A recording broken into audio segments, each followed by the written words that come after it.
बिस्मिल्लाहिर्रहमानिर्रहीम। अस्सलाम वालेकुम।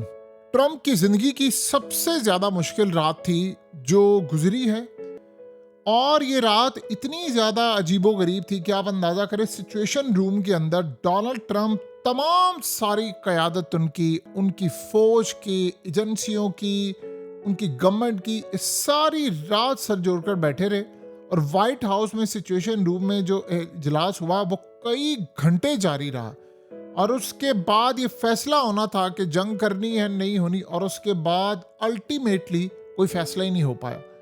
यानी आप अंदाजा कर लें कि डोनाल्ड ट्रंप ने पहले ऐलान किया कि मैं बनाए हॉर्मुज़ की नाकाबंदी ख़त्म करने जा रहा हूँ। उसके फौरी बाद ईरान ने ऐलान कर दिया कि भाड़ में गई तुम्हारी तमाम शराइत, हम इनमें से एक शर्त भी नहीं मानेंगे। अब आप अंदाजा करें कि जैसे ये सूरत हाल हुई, पूरी सिचुएशन रूम के अंदर इतने ज़्यादा भयानक मामला रहे कि हमने तो अपने हाथ काट कर ईरान के हवाले कर दिए हैं। यानी ईरान अगर ये समझता है कि हम लोग इसके आगे झुक जाएंगे तो ये तो सारी जिंदगी हमारी एम्पायर पर उंगलियां उठेंगी। उसके फौरी बाद आप अंदाजा करें कोई फैसला नहीं हो पाया, ना जंग का ना कुछ। लेकिन फिर पीट हेग्सेट आता है, पेंटागन का चीफ, कहता है कि जी ईरान के खिलाफ ऑपरेशन दोबारा शुरू होगा और अब हमें जरूरत पड़ेगी तो हम बिल्कुल अटैक करेंगे और भयानक। और ये तब हुआ जब रात को इन्होंने ईरान के न्यूक्लियर पावर प्लांट पर एक ड्रोन मारा, लेकिन उस ड्रोन को ईरान ने तबाह कर दिया। ये है सूरत हाल। फैसला वहां पर ये नहीं हो पाया कि ईरान ने जो सिचुएशन रखी, उसने कहा जी $12 अरब तो पहले वापस करो, बाकी चीजें बाद में होंगी, बाद में फैसले करेंगे आपके साथ हमने क्या करना है क्या नहीं करना, पहले तो $12 अरब आप वापस करो। और इस सूरत हाल के अंदर असल मसला यहाँ पर यह हुआ है कि ट्रंप ने कहा कि डील होगी तो मेरी मर्जी के मुताबिक होगी, अदरवाइज नहीं होगी। अब ये सिचुएशन इतनी ज़्यादा अमेरिका के लिए ख़तरनाक हो गई है कि ईरान ने बड़ा क्लियरली कह दिया, वो कह रहे हैं कि इनको हम कैसे टस से मस करें। वहाँ ये भी फैसला हुआ कि क्या हमें ईरान की लीडरशिप मारनी चाहिए। उन्होंने कहा कि अगर आप मारेंगे तो ये मजीद तबाही होगी। गल्फ कंट्रीज ऑलरेडी तपी बैठी हुई हैं हम पर कि आपकी वजह से सिचुएशन इतनी ख़राब है, पूरा वर्ल्ड हमारे खिलाफ इस वक्त हुआ पड़ा है, आपको कुछ ना कुछ करना पड़ेगा। तेल की कीमतें नीचे गई हैं लेकिन वो फिर ऊपर चली जाती हैं। सिचुएशन यहाँ पर ये हुआ है कि अब इजराइल ने कहा है कि भाई हम तो लिबनान के अंदर आगे बढ़कर अब इलाके फतह करने के लिए जा रहे हैं। तो अब उसके बाद आप देखें ना, बाकिर कालिबाफ जो ईरान के स्पीकर है, उन्होंने कहा जी हम हमारे मिसाइलें बात करेंगे, यानी हमारे मिसाइल बात करेंगे अमेरिका से, और वो रियायत हासिल करते हैं। हम मुज़ाकरात के जरिए नहीं बल्कि मिसाइलों के जरिए रियायत हासिल करते हैं। सो इस सूरत हाल में उन्होंने कहा कि ठीक है, हम फिलहाल अटैक नहीं करेंगे, अमेरिका करेगा तो हम उड़ा कर रख देंगे इनको। तो अमेरिका को बड़ा क्लियरली बता दे आपको मुज़ाकरात करने हैं, नहीं करेंगे तो आपको बहुत ज़्यादा तबाही का सामना करना पड़ेगा।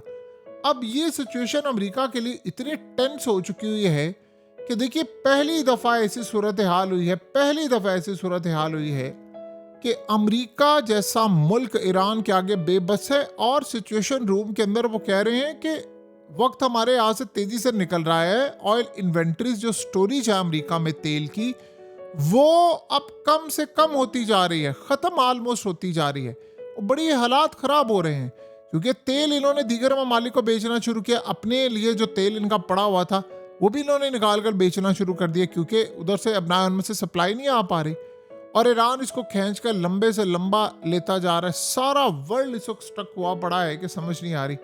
और जैसे ही इन्होंने कहा कि भाई हम दोबारा अटैक करेंगे, ईरान ने कहा कि आप अटैक कर लें, मिसाइल इस दफ़ा वो इस्तेमाल होंगे जो रशिया ने इनको वार्न किया है कि मिसाइल आपकी दहलीज पार करने के लिए जा रहे हैं। आप किसी गलत फहमी में ना रहिएगा कि ये सूरत है। अमेरिका जो मर्जी कह ले कि जी फलाना हो जाएगा। देखिए जब इन्होंने कल ओमान को धमकी दी है तो उसके फौरी बाद ईरान के फॉरेन मिनिस्टर ने ओमान से किया है राब्ता। उन्होंने कहा आप बेफिक्र हैं, हम आपके साथ खड़े हुए हैं, जो भी आपको ज़रूरत होगी हम आपके साथ खड़े रहेंगे, आप बेफिक्र हैं।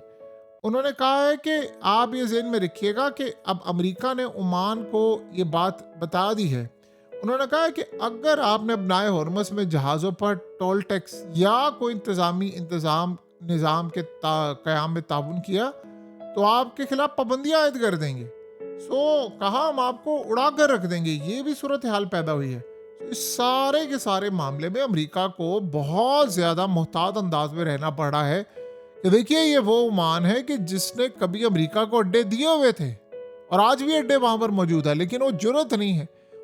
अब ईरान ये समझता है कि जैसे ओमान ने अमेरिका को अड्डे इस्तेमाल नहीं करने दिए ना, ऐसे ही सारे ममालिक अमेरिका को अड्डे इस्तेमाल ना करने दे, फिर समझ आएगी।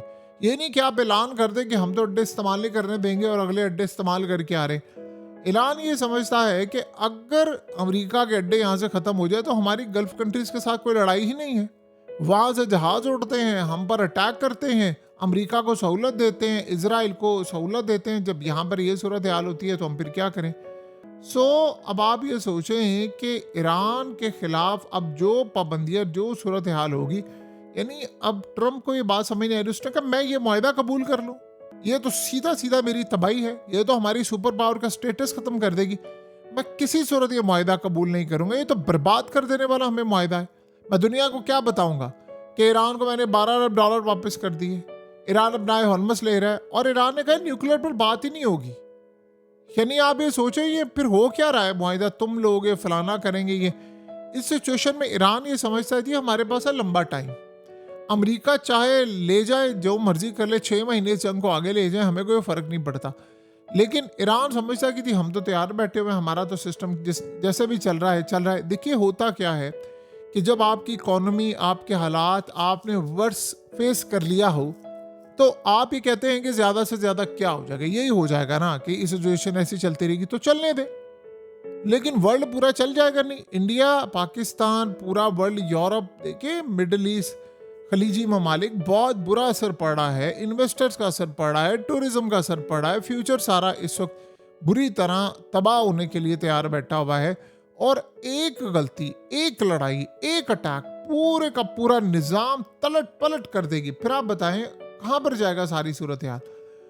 अब आप ये सोचें कि अमेरिका असल में जो देख रहा है, आपने एक चीज़ गौर की है, अमेरिका और ईरान की लड़ाई में यूरोप मुकम्मल तौर पर खामोश है। यानी कोई ऐसी सूरत हाल होती है कि आप उसको देखिए, यूरोप मुकम्मल तौर पर वो अमेरिका की साइड लेने से उन्होंने कंप्लीटली इनकार किया हुआ है।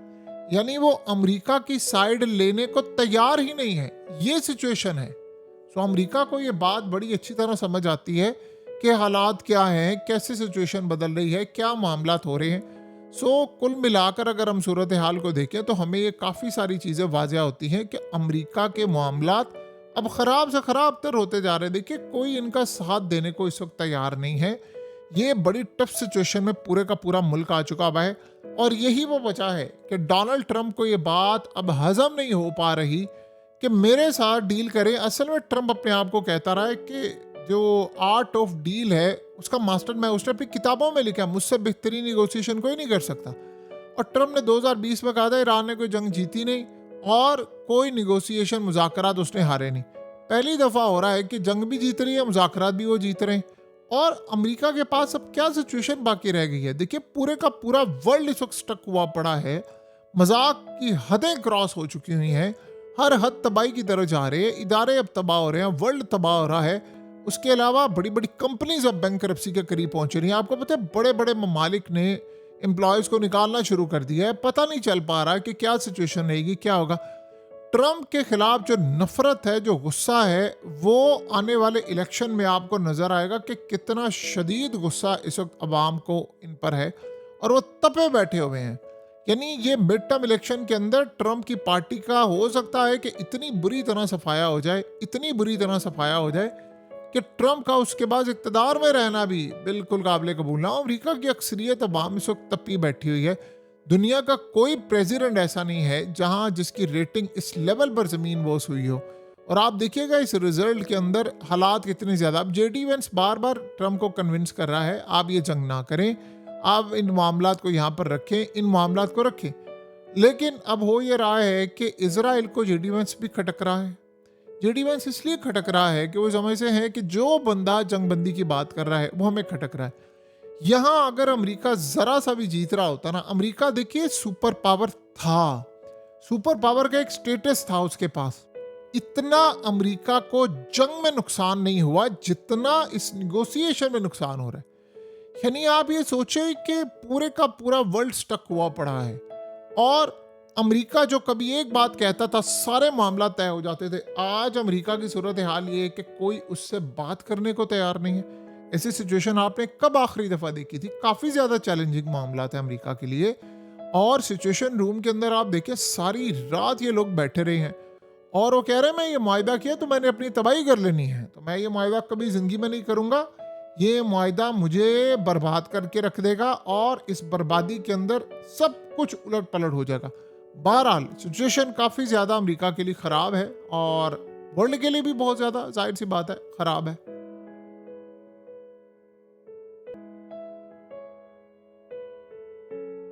हकीकत टीवी को सब्सक्राइब करना मत भूलें, वीडियो को लाइक करें, शेयर करें और कमेंट सेक्शन में अपनी राय का इजहार ज़रूर करें।